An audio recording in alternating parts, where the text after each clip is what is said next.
Good morning. Periodic table of the elements, आवर्त सारणी। ये एक व्यवस्था है। आवर्त सारणी में रासायनिक तत्व परमाणु क्रमांक के आरोही क्रम में सुसज्जित हैं। वर्तमान आवर्त सारणी में 118 ज्ञात तत्व हैं। रूसी वैज्ञानिक मेंडलीफ तथा जर्मन रसायनज्ञ लोथार मायर के सतत प्रयासों के फलस्वरूप आवर्त सारणी के विकास में सफलता प्राप्त हुई। 1869 में प्रस्तावित किया गया कि जब तत्वों को उनके परमाणु द्रव्यमानों के आरोही क्रम में व्यवस्थित किया जाता है तब नियमित अंतराल के पश्चात उनके भौतिक तथा रासायनिक गुणों में समानता पाई जाती है। मायर ने भौतिक गुणों जैसे परमाणविक आयतन, गलनांक, क्वथनांक और परमाणु द्रव्यमान के मध्य वर्ग आलेखित किया, जो एक निश्चित समुच्चय वाले तत्वों में समानता दर्शाता था। सन 1868 यानी 1868 तक मायर ने तत्वों की एक सारणी का विकास कर लिया, जो आधुनिक आवर्त सारणी से काफ़ी ज़्यादा मिलती जुलती कि उनके बट उसके कार्य का विवरण मेंडलीफ के कार्य के विवरण से पूर्व प्रकाशित नहीं हो पाया।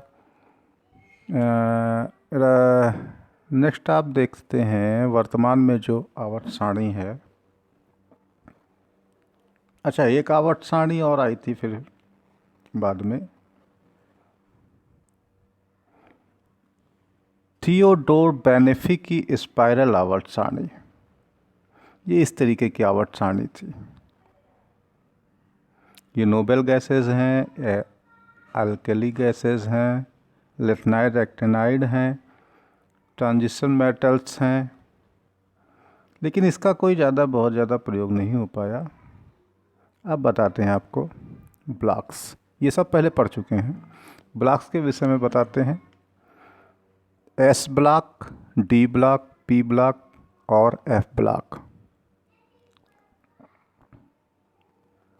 ठीक है। एस ब्लॉक वर्ग 1 तथा 2 होता है। पी ब्लॉक 13 से 18 तक होता है। डी ब्लॉक 3 से 12 तक होता है। एफ ब्लॉक में लिग्नाइट एक्टिनाइड जो नीचे लिखे होते हैं, ये एफ ब्लॉक में लिग्नाइट और एक्टिनाइड होते हैं।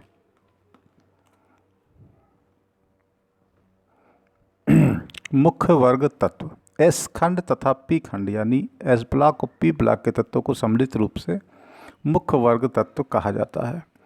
संक्रमण तत्व किसे कहते हैं? डी ब्लॉक के सभी तत्वों को संक्रमण तत्व कहा जाता है और एफ ब्लॉक के सभी तत्वों को आंतरिक संक्रमण तत्व कहा जाता है।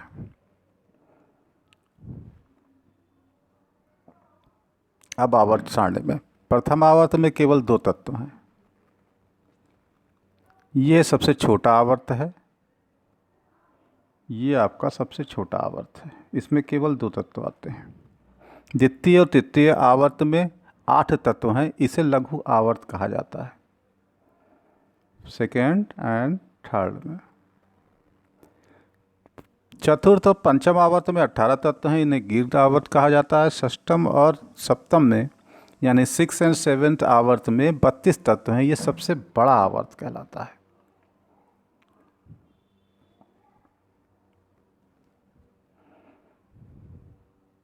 अच्छा, अब सिक्स्थ जो है आवर्त आपका ये होता है 4F।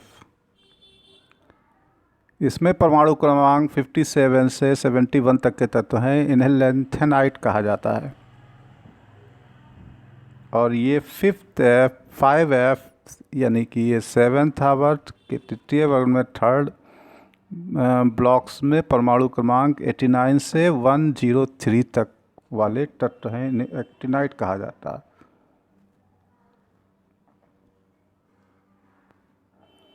ये आपको ये आ गया, इन्हें एक्टिनाइट कहा जाता है नीचे वाले तत्वों को।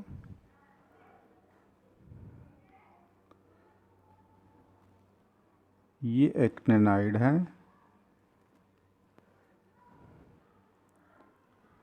और ऊपर वाले लेथेनाइड हैं।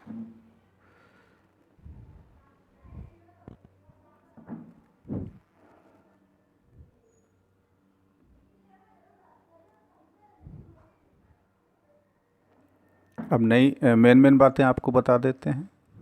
सबसे पहले रूसी वैज्ञानिक मेंडलीफ ने 1869 में आवर्त नियम प्रस्तुत किया।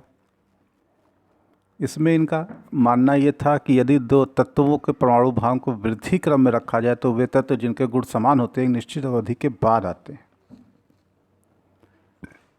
मेंडलीफ ने इस सारणी के सारे तत्वों के भौतिक और रासायनिक गुणों में आवर्ती होने के पहलू को प्रदर्शित करने का प्रयास किया।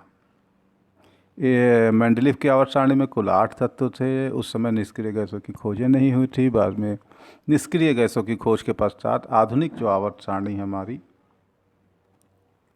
ये निष्क्रिय गैसों की खोजों के बाद शुरू हुई।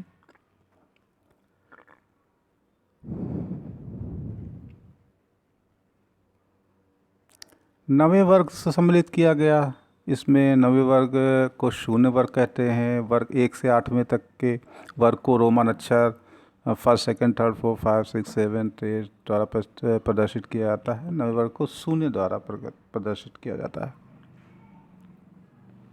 अब आपको इसमें दिखाते हैं 1, 2, 3, 4, 5, 6, 7, 8 और 0।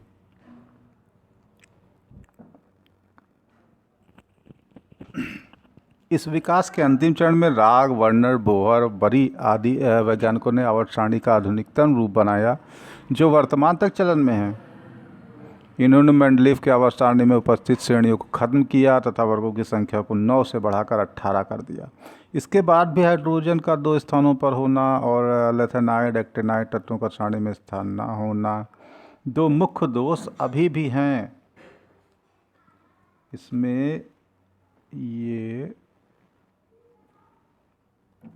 एफ ब्लॉक और हाइड्रोजन का 2 जगहों पर होना, ये दोनों बहुत ही दोष हैं जो अभी तक हैं। अब हम चर्चा करते हैं एस ब्लॉक की।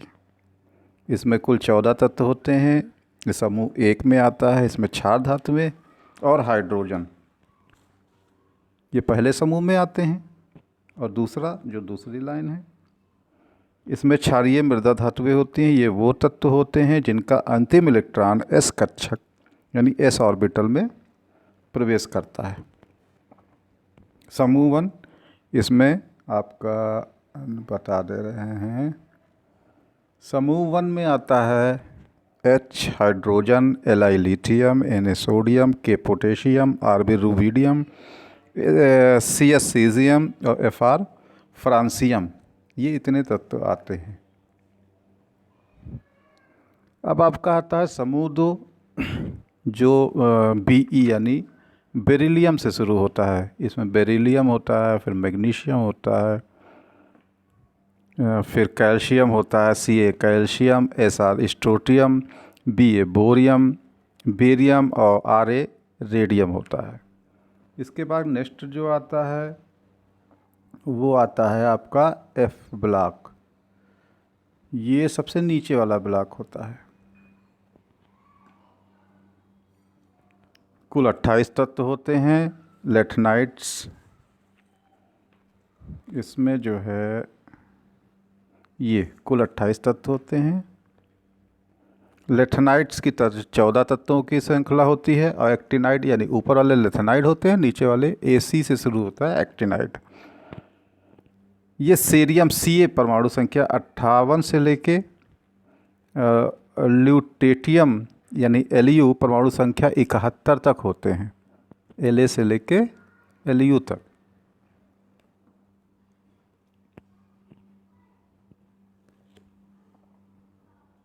एक्टिनाइड में ये थोरियम यानी TH से लेके ये La ना जोड़िएगा, La और AC ना जोड़िएगा। ये आपके ये दोनों तो ये सॉलिड है, इससे नहीं मतलब। ये Ca से शुरू होता है, Ca से Ce से शुरू होता है और नीचे वाला TH यानी आपका थोरियम परमाणु संख्या 90 से शुरू होता है। और ये लॉरेशियम यानी Lu Lr परमाणु संख्या 103 तक। जाता है। ये 14 तत्व मिला के 28 तत्व होते हैं। इन तत्वों में अंतिम इलेक्ट्रॉन 4f या 5f ऑर्बिटल्स में भरता है।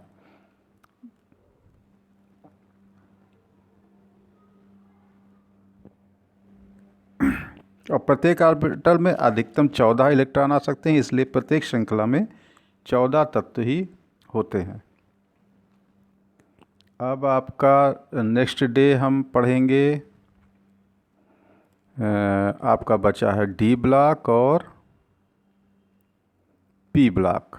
2 ब्लॉक बचे हैं, ये अगले दिन हम पढ़ेंगे। ठीक है, धन्यवाद, नमस्कार।